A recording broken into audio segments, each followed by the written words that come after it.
Moi! Mä oon tämmöisessä kivassa kuusimetsässä. Täällä on tosi paljon tämmöisiä isoja kuusia ja täällä on myös tämmöisiä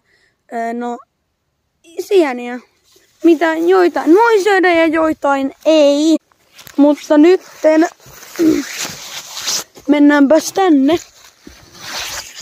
Niin jos näette tämmöisiä sieniä, älkää koskito, älkääkä syökö varsinkaan, koska nämä ovat myrkyllisiä. Niiden nimet ovat kärpäsienet ja on olemassa semmoisia valkoisia myös. Niin tämmöisiä, missä on valkoisia täpliä, ei kannata syödä.